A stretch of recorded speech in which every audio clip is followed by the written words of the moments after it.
Stuff does seem super strong. I'm confident.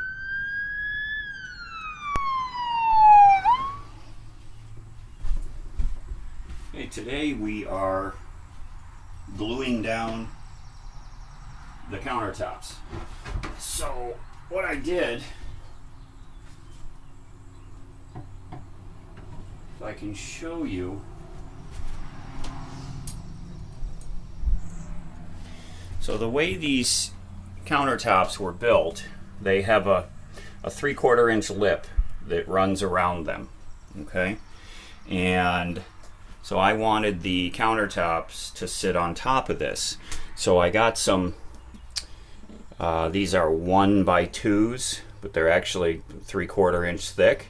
So I used them as furring strips, and those are glued down.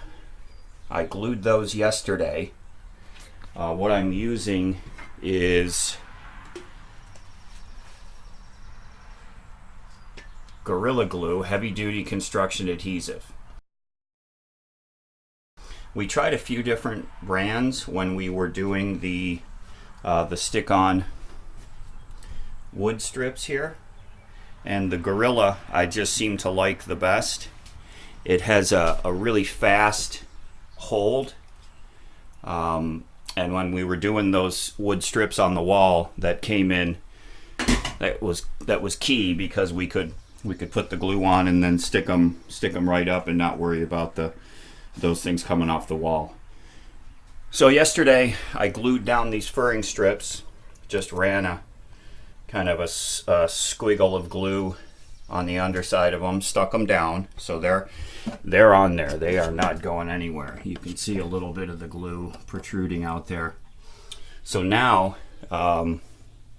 what I did, I started this without turning the camera on. So this shorter piece over here, when it was laid on, installed, the board was bowing a little bit, and so that's why I've got all these cans of paint on here for weight, and that's holding it down snug against the furring strips.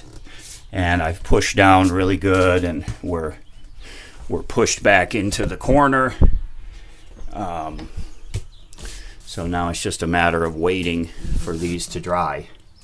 And I'm going to do the same thing with the larger piece here.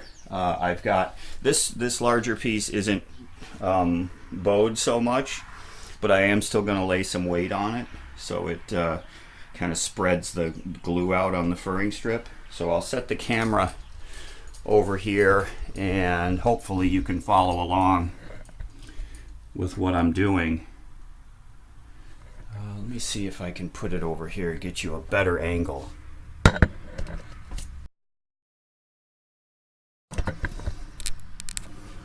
How's that? Yeah, that's pretty good. Okay. So I'm going to go grab a couple of things that I'm going to be using for weight on this one. I'll be right back. So I have a box. This is another box of the vinyl wood planks. So that's a pretty good weight. Let's see if I can find a couple other things. Okay, I found some partially full containers of, this is the special blue stuff that you spray on like your tires to keep them shiny. This purple one is synthetic quick detailer for wiping down like your interior. And then this is the citrus car wash. And these are all Chemical Guys. If you've ever purchased Chemical Guys products for washing your car and detailing your car, they are great. This blue right here is unbelievable. It lasts so long. When you put this on your trim or your tires, it lasts so long. I actually use this on the shutters on the outside of the house. They're plastic or nylon shutters. They're kind of maroon color, and they had faded from the sun, and I was going to replace them when I was getting ready to list the house. And I said, hey, let me try this stuff. So I got my big brush, long brush, and I poured some of this in a bucket. Oh no, I used a sprayer. a mister. So I was spraying it on the shutter and wiping it with the brush. That was 8 weeks ago. They still look just like when I put it on. It brought them right back to their nice deep dark color. So I highly recommend. I call this the blue magic stuff. It's unbelievable. And I'll put some links down in the description for all of these Chemical Guys products, because I stand behind them 100%. They're great products for your vehicles. Okay, so I'm gonna set this countertop to the side. I'm gonna go get a couple more pieces of cardboard to lay on top of it so that I put the weights on there on the cardboard. Be right back. Here we go. I've got enough cardboard to cover it. Okay.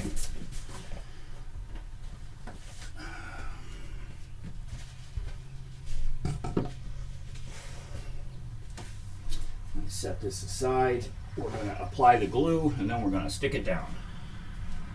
Gorilla Glue, heavy duty construction adhesive.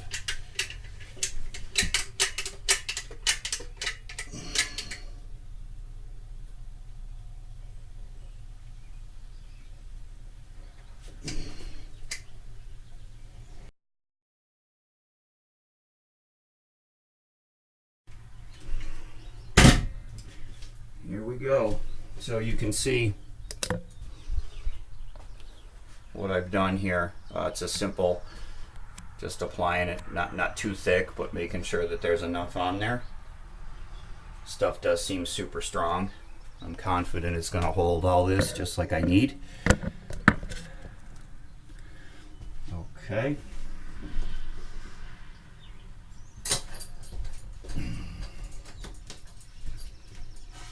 Go.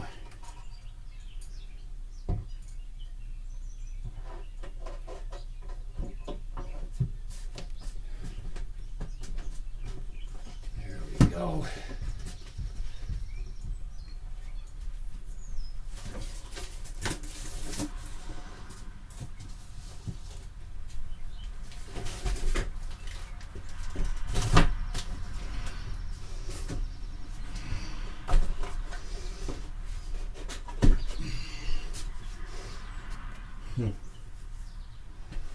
Well, it's in there. It's fit in there very nice. Let's see if I can go find some more weight. Is it hot today?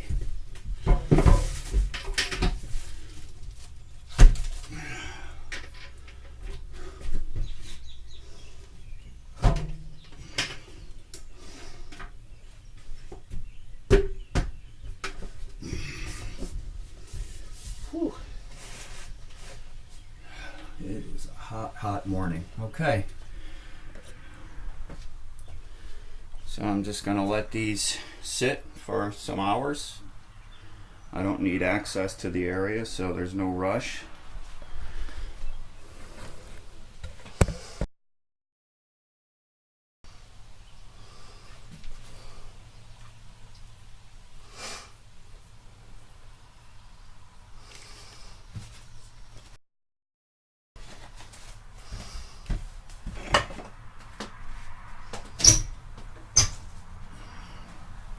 Okay, next project.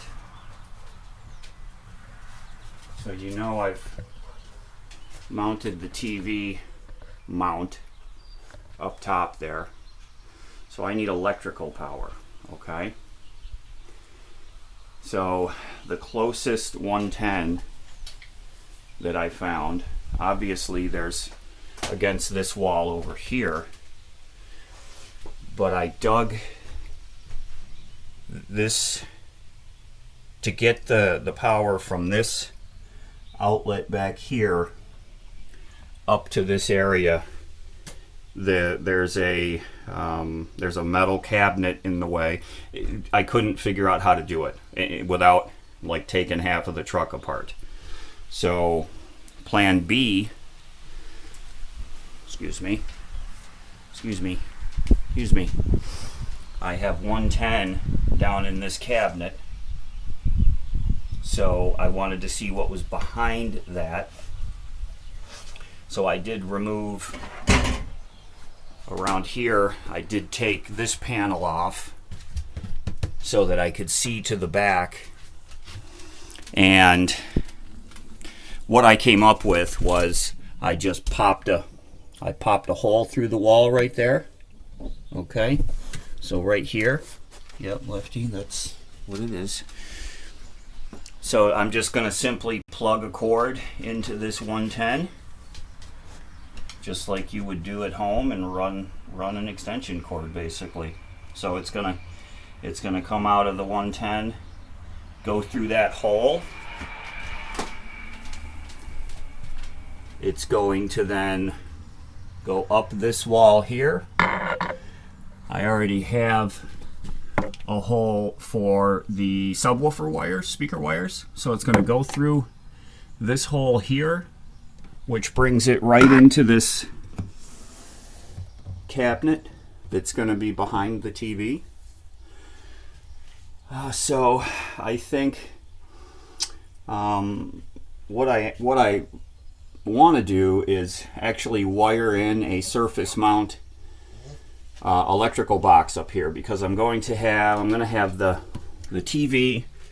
I'm going to have my small Android TV box, my Mi box, which needs electrical power. So that's two that I'm going to need supply for up here. And instead of putting like a splitter on the end of the extension cord, I wanted to wire in a surface mount box, and I actually found that yesterday. Just happened to be walking down the electrical aisle